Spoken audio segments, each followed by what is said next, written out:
अक्षरं ब्रह्म परमं स्वभावोऽध्यात्ममुच्यते भूतभावो भव करो विसर्गः कर्म संगितः। भगवान कहिले परम अक्षर ब्रह्म अटे, निजस्व रूप अर्थात जीवात्मा अध्यात्म नाम रे कथित हुए तथा प्राणी मानकर उत्पत्ति और अभ्युदय करुथिबा विसर्ग अर्थात त्याग को कर्म कहा जाए। परम अक्षर ब्रह्म अटे कहबार अभिप्राय कौन? अक्षर सहित परम विशेषण देई भगवान कहउछंती जे समस्त अध्यायर 29 श्लोक रे श्रीयुक्त ब्रह्म शब्द निर्गुण निराकार सचितानंद घन परमात्मा वाचक। ताहा वेद ब्रह्मा और प्रकृति आदि वाचक नुहे। जहा सबुठारु श्रेष्ठ और सूक्ष्म ताहाको परम कहा जाए। ब्रह्म और अक्षर नाम रे जो सब तत्व को निर्देश करा जाए से सबु मध्यरे एकमात्र सचितानंद घन परम ब्रह्म परमात्मा ही समस्त अपेक्षा श्रेष्ठ ओ परम अटंती। अतएव परम अक्षर द्वारा एठारे सेई परम ब्रह्म परमात्मा को ही लक्ष्य करा जाइछि।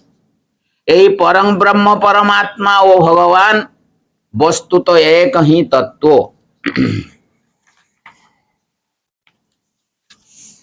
स्वभाव को अध्यात्म कहा जाए। यार का तात्पर्य कौन? स्व भाव स्वभाव, यही व्युत्पत्ति अनुसार निज भावर अर्थात स्व स्वरूपर नाम स्वभाव।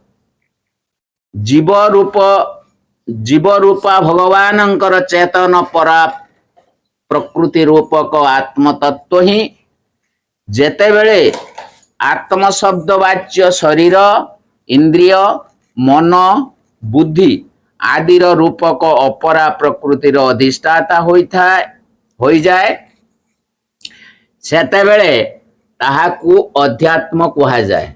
अतएव समस्त अध्यायर 29 श्लोक रे भगवान कृतघ्न विशेषण सहित जेउ अध्यात्म शब्द प्रयोग करिसंती ताहार अर्थ चेतन जीव समुदाय बोली बुझिबा उचित। भगवानंक अंश रूपा चेतन परा प्रकृति वस्तुत्व भगवान ठारू अभिन्न। तेणु सेई अध्यात्म नामक संपूर्ण जीव समुदाय मध्य यथार्थ रे भगवान ठारू अभिन्न और तांकर स्वरूप अटे। भूत मानकर भाव को उत्पन्न करुथिबा विसर्ग को यथार्थ त्याग को ही कर्म कहा जाए। यार तात्पर्य कौन? भूत शब्द हेउची चराचर प्राणी मानकर वाचक। जेउ त्याग द्वारा सेई भूत मानक भावर उद्भव और अभ्युदय हुए जहा सृष्टि स्थितिर आधार सेई त्यागर नाम ही कर्म। महाप्रलय रे विश्वर समस्त प्राणी निज निजर कर्म संस्कार सहित भगवान ठारे विलीन हो जाती। पुणे सृष्टिर आरंभ रे जेतेबेले भगवान मु एक रु अनेक होई जीवी बोली संकल्प करिसंती सेतेबेले पुनर्बार सेमानंकर उत्पत्ति हुए। भगवानंकर ही आदि संकल्प ही अचेतन प्रकृतिर रूपक जोनि रे प्रकृति रूपक जोनि रे चेतन रूपक बीज स्थापन करे। या ही जड़ ओ चेतनर संजोग, या ही महान विसर्जन एवं यही विसर्जन बा त्यागर नाम विसर्ग। यह द्वारा प्राणी मानकर विभिन्न भावर उद्भव हुए। तेणु भगवान कहिसंती संभव सर्वभूतानां तत्व भवति भारत। अर्थात सेई जड़ चेतनर संजोगरु सबु प्राणी मानंकर उत्पत्ति हुए। या ही प्राणी मानंक भावर उद्भव। अतएव एठारे बुझिबा उचित जे भगवानंकर जेउ आदि संकल्परु समस्त प्राणी मानंकर उद्भव ओ अद्भुदय हुए ताहारी नाम विसर्ग एवं भगवानंकर यही विसर्ग रूप को महान कर्म द्वारा ही जड़ अक्रिय प्रकृति स्पंदित होई क्रियाशील हुए तथा ताहा द्वारा महाप्रलय पर्यंत विश्व रे अनंत कर्मर अखंड धारा प्रवाहित होई चले। अतएव यही विसर्गर नाम ही कर्म। समस्त अध्याय 29 श्लोक रे भगवान ये सब अखिल कर्म बोली कहिछंती।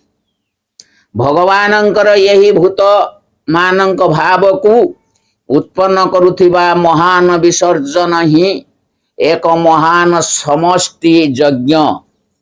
यही महान यज्ञ रु विविध लौकिक यज्ञर उद्भावन हैला।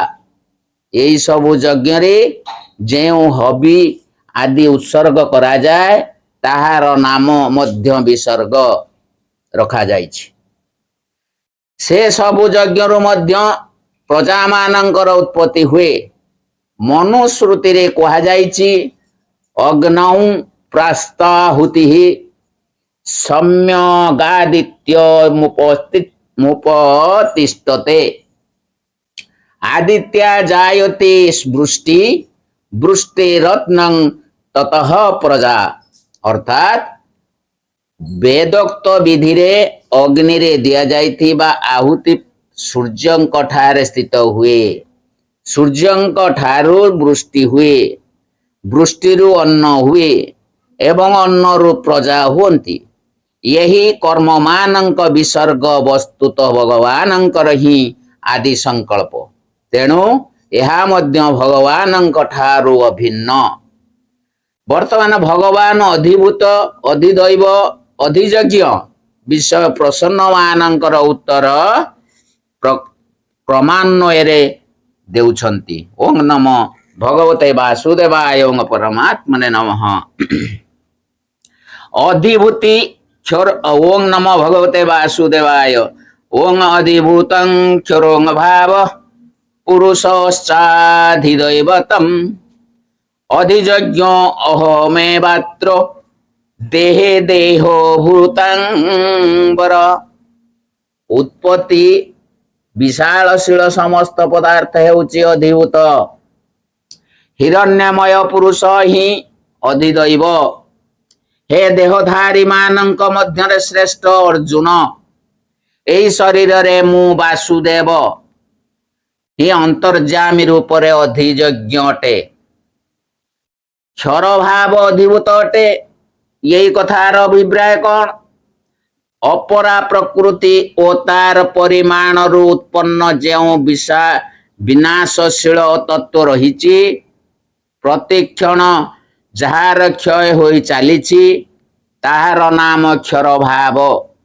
याकु त्रयोदश अध्याय रे क्षेत्र शरीर नाम रे ओ यज्ञ 10 अध्याय रे क्षर पुरुष नाम रे कहा जाइछि एवं क्षर भाव शरीर इंद्रिय मन बुद्धि अहंकार भूत तथा विषय रूप रे प्रत्यक्ष हेउछन्ति ओ यह जीवर आश्रित अर्थात जीव रूपक चेतन परा प्रकृति को धारण करि रखिछन्ति। सेई क्षर भावर नाम अधिभूत।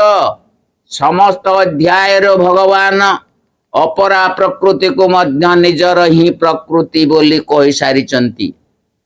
अतएव यही क्षर भाव मध्य भगवानंकर ही अटे। अतएव यह मध्य तांक ठारु अभिन्न। भगवान स्वयं कहिचन्ति सत असत सबु किछि मु ही अटे। हिरण्यमय पुरुष काहाकु कहा जाइछि एवं से अधिदैव किपरि? पुरुष शब्द एठारे प्रथम पुरुषंकर वाचक। याकु सूत्रात्मा हिरण्यगर्भ प्रजापति बा ब्रह्मा कहती। यह ही जड़ चेतनात्मक सकल विश्वर प्राण पुरुष सकल देवता यांकर अंग। ये समस्त अधिष्ठाता अधिपति और जन्मदाता एणु यहांकु नाम अधिदैव। स्वयं भगवान ही अधिदैव रूप रे प्रकट हुअन्ति। अतएव ये मध्य तांकठारु अभिन्न। यही शरीर रे मु ही अधिजज्ञ। यार भाव कौन? अर्जुन दुईटी कथा पचारि थिले, यथा अधिजज्ञ किए एवं से यही शरीर रे किपरि अछन्ति। सेही दुई प्रश्नर उत्तर भगवान एक संगे देइछन्ति। भगवान ही समस्त यज्ञर भोक्ता ओ प्रभु ओ से ही समस्त फल विधान करन्ति। अतएव से कहउछन्ति मु स्वयं अधिजज्ञ। एठारे एव प्रयोगरु बुझाइबा उचित जे अधिभूत ओ अधिदैव मध्य मो ठारु भिन्न नुहे। भगवान तो मु ही अधिजज्ञ बोली स्पष्ट रूपे कहिदेले, किंतु यही अधिजज्ञ शरीर रे किपरि अछन्ति यही प्रश्नर उत्तर रे भगवान अत्र देहे यही शरीर रे एतिकी मात्र संकेत देइछन्ति। अंतर्जामी व्यापक स्वरूप ही शरीर रे रहन्ति। तेणु श्लोकर अर्थ रे अंतर्जामी शब्द जोग करी सृष्टिकरण करी दिया जाइछि। भगवान व्यापक से अंतर्जामी रूप रे समस्तंक भितरे अछन्ति। अतएव भगवान यही अध्यायर अष्टम दशम श्लोक रे दिव्य पुरुष तथा 20 श्लोक रे सनातन अव्यक्त कही 22 श्लोक रे तांक व्यापकता ओ सर्वधारता वर्णना करिसंति।